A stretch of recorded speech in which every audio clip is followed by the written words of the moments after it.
श्री स्वामी समर्थ. नमस्कार. आपल्या यूट्यूब चॅनलवर तुमचं खूप मनापासून स्वागत करत आहे. तुमच्या मनातील सर्व चांगल्या इच्छा स्वामी महाराज पूर्ण करो ही स्वामींच्या चरणी प्रार्थना करते आणि आजच्या नवीन व्हिडिओला सुरुवात करते. उद्या वार आहे, गुरुवार, दिनांक आहे 22 जानेवारी आणि या दिवशी आलेली आहे माघी गणेश जयंती. 22 जानेवारी 2026 रोजी तिळकुंठ चतुर्थी आणि माघी गणेश जयंती साजरी केली जाते. माघ महिन्यातील शुक्ल चतुर्थी ही गणेश जयंती म्हणून साजरी केली जाते.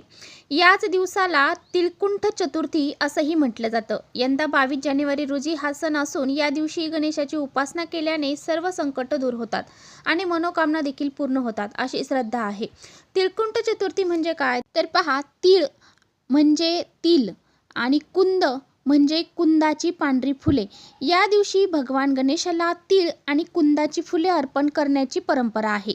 आरोग्य आणि समृद्धी. माघ महिन्यातील थंडीच्या काळात तिळाचे सेवन आणि दान आरोग्यासाठी उत्तम मानले जाते. तर पहा, गणपती बाप्पांचे 3 वेळा जयंती साजरी केली जाते. भाद्रपदातील गणपती हा पार्थिव म्हणजे मातीचा असतो, तर माघातील गणपती हा जन्मोत्सव म्हणून साजरा केला जातो. कश्यप ऋषी आणि माता आदिती यांच्या उदरी याच तिथीला गणरायाने महोत्कट विनायक रूपात जन्म घेतला होता. तर पहा, या दिवशी गणपती बाप्पांची विधिवत पूजा केली जाते, व्रत केले जाते आणि त्याचबरोबर काही प्रभावी उपाय देखील केले जातात.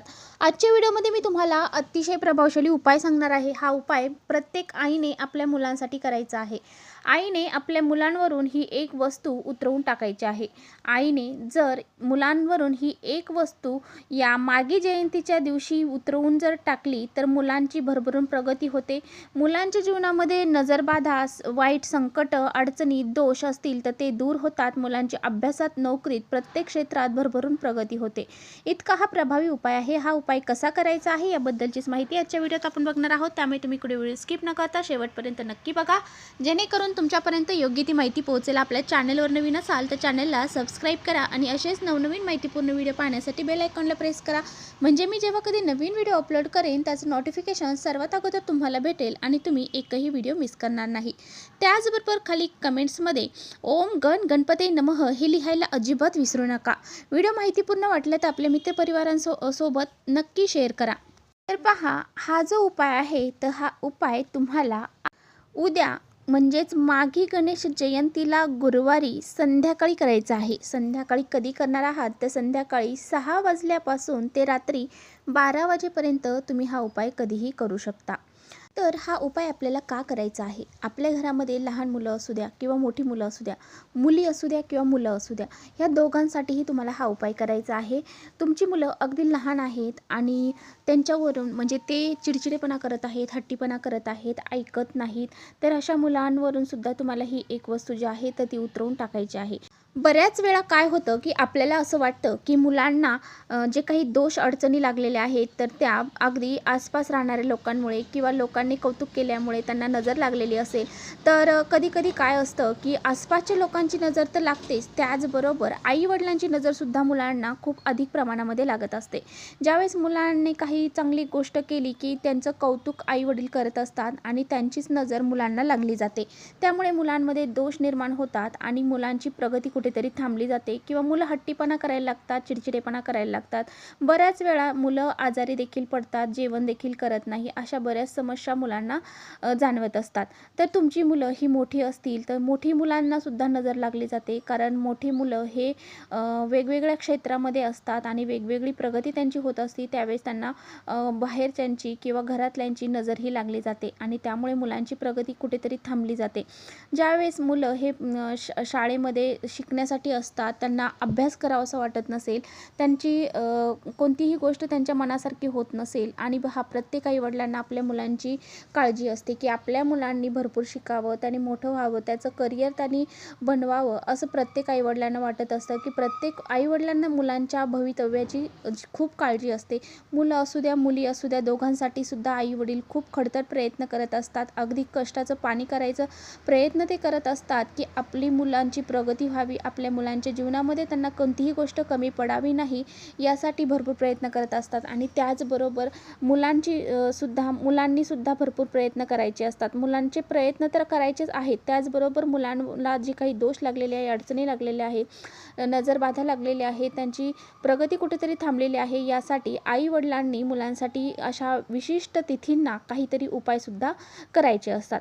कारण ही जी मागी गणेश जयंती आहे तर ही मुलांसाठी खूप महत्त्वाची आहे.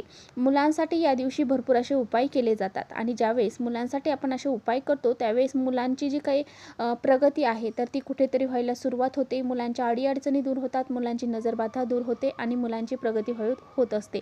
तर अशा वेळेस काय करायचं, तर अशा वेळेस आपण हा जो उपाय आहे तर तो अवश्य करायचा आहे. तर बघा, तुम्हाला हा उपाय कसा करायचा आहे. हा उपाय करण्यासाठी तुम्हाला काय करायचं आहे, उद्या गुरुवार आहे, सकाळी लवकर उठायचं आहे, स्नान करायचं आहे, स्वच्छ कपडे परिधान करायचे आहेत. अंघोळ करताना तुम्हाला अंघोळीच्या पाण्यामध्ये पंचगव्य टाकायचं आहे.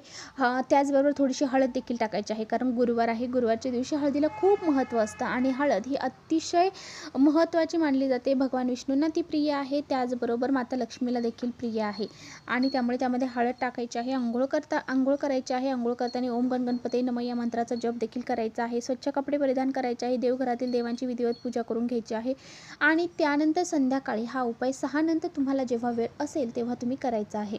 आता संध्याकाळी 6 नंतर 6 ते 9 या वेळेमध्ये जर तुम्हाला वेळ असेल तर तुम्ही याच वेळेमध्ये उपाय करण्याचा जास्तीत जास्त प्रयत्न करा. नसेल या वेळेमध्ये उपाय करणं तुम्हाला शक्य तर तुम्ही 6 वाजल्यापासून ते रात्री 12पर्यंत कधीही हा उपाय आपल्या मुलांसाठी करू शकता. आता आपल्या मुलांचे उज्ज्वल भविष्य चांगले होण्यासाठी प्रत्येक आई वडील हा उपाय नक्कीच करतील. आता तुम्हाला हा उपाय करण्यासाठी सर्वात महत्त्वाची वस्तू लागणार आहे ती म्हणजे तुरटी. तर तुरटी ही नकारात्मकता शोषून घेण्यासाठी खूप महत्त्वाची मानली जाते, त्यामुळे तुम्हाला थोडा तुरटीचा जो तुकडा आहे तर तो घ्यायचा आहे. त्याचबरोबर खडेमीठ आपल्याला घ्यायचं आहे. खडेमीठ देखील नकारात्मकता शोषून घेण्याची शक्ती त्या खडेमीठामध्ये खूप अधिक प्रमाणामध्ये असते. आणि त्याचबरोबर आपल्याला कडुलिंबाचा पाला घ्यायचा आहे. आता कडुलिंबाचा पाला हा आपल्याला काय घ्यायचा आहे, कारण कडुलिंबाचा पाला जर आपण घेतला तर 64 योगिनींचा आशीर्वाद आपल्याला प्राप्त होतो. कारण कडुलिंबाच्या झाडामध्ये 64 योगिनी ज्या आहेत तर त्या वास करत असतात असं म्हटलं जातं आणि म्हणूनच आपल्याला या लिंबाचा पाला जो आहे तर तो घ्यायचा आहे. त्याचबरोबर आपल्याला लाल सुकलेल्या ज्या मिरच्या आहेत तर त्या 5 घ्यायच्या आहेत. त्याचबरोबर तुम्हाला थोडी काळी मोहरी घ्यायची आहे. आता ह्या सर्व वस्तू तुम्हाला हातामध्ये पकडता येणार नाही, त्यामुळे त्या तुम्हाला एका प्लेटमध्ये घ्यायच्या आहेत. मुलांना आपल्यासमोर पूर्व पश्चिम तोंड येईल अशा पद्धतीने बसवायचं आहे. आता तुम्हाला काय करायचं आहे, तर तुम्हाला मुलांना आसन टाकून खाली बसवायचं आहे. मुलांच्या डोक्यापासून तर खाली पायापर्यंत 7 वेळा ह्या वस्तू ज्या आहेत तर त्या उतरवायच्या आहेत. तर पहा, ज्यावेळेस तुम्ही नजर उतरवणार आहात त्यावेळेस तुम्हाला असं म्हणायचं आहे की आल्याची गेल्याची म्हणजे बाहेरच्यांची, घरातल्यांची, ज्याची कुणाची नजर माझ्या मुलांना लागलेली असेल ती नजर निघून जाऊ दे, मुलांची प्रत्येक क्षेत्रामध्ये भरभरून प्रगती होऊ दे, असं तुम्हाला म्हणायचं आहे. आणि ह्या वस्तू 7 वेळा मुलांच्या डोक्यापासून ते खाली पायापर्यंत 7 वेळा उतरवून घ्यायच्या आहेत. ह्या वस्तू उतरवून घेतल्यानंतर तुम्हाला काय करायचं आहे, तर त्या एका तुमच्या घरामध्ये जर तुम्ही चूल पेटवत असाल तर त्या चुलीमध्ये तुम्हाला ह्या वस्तू जाळून द्यायच्या आहेत. आणि चूल जर नसेल पेटवत तर मग तुम्हाला काय करायचं आहे, 4-5 कापराच्या वड्या घ्यायच्या आहेत आणि एखादा कागद टाकून त्यावरती ह्या वस्तू तुम्हाला जाळून टाकायच्या आहेत. घराच्या बाहेर घेऊन जायचं आणि ह्या वस्तू जाळून टाकायच्या आहेत. आता तुमच्या घरामध्ये 2 मुलं असतील तर 2 मुलांसाठी तुम्हाला ह्या वस्तू वेगवेगळ्या घ्यायच्या आहेत. एकाच वस्तू दुसऱ्या मुलावरून उतरवायच्या नाही, वेगवेगळ्या वस्तू घ्यायच्या आहेत आणि तुम्हाला उतरवायच्या आहेत. आता तुमची मुलं ही बाहेरगावी शिकण्यासाठी असतील तर मग हा उपाय कसा करायचा, तर तुमची मुलं बाहेरगावी शिकण्यासाठी असतील तर तुम्हाला काय करायचं आहे, ह्या वस्तू 4ही दिशेला उतरवून घ्यायच्या आहेत. किंवा मग तुम्ही मुलांचा फोटो तुमच्याकडे असेल तर फोटोवरून उतरवून घेतलं तरी चालेल, किंवा मुलांना व्हिडिओ कॉल करणं तुम्हाला शक्य असेल तर व्हिडिओ कॉलद्वारे सुद्धा तुम्ही मुलांवरून ह्या वस्तू उतरवून अशा पद्धतीने त्या बाहेर नेऊन जाळून टाकायच्या आहेत. तर अशा पद्धतीने हा उपाय तुम्हाला आपल्या मुलांसाठी नक्की करायचा आहे. हा उपाय जर तुम्ही केला तर तुमच्या मुलांची जी बी लागलेली नजरबाधा असेल, वाईट शक्ती असेल किंवा मग विघ्न, संकट मुलांवरती आलेली असतील तर तीसुद्धा दूर होतील आणि मुलांची किंवा मुलींची भरभरून प्रगती व्हायला सुरुवात होईल. मुलं मुली दोघांवरूनही तुम्हाला ह्या वस्तू उतरवून टाकायच्या आहेत. तर अशा पद्धतीने नक्की हा उपाय करून पहा. उपाय अगदी सात्विक आहे आणि हा उपाय केल्याने तुमच्या मुलांची जी काही प्रगती कुठेतरी थांबली गेलेली आहे तर भरती व्हायला सुरुवात होईल. तर चला इथेच थांबवते माझा व्हिडिओ तुम्हाला थोडा जरी आवडला असेल तर नक्की लाईक करा. चॅनलवर नवीन असाल तर चॅनलला सबस्क्राईब करा. परत भेटूया अशा छानशा व्हिडिओसोबत. तोपर्यंत श्री स्वामी समर्थ.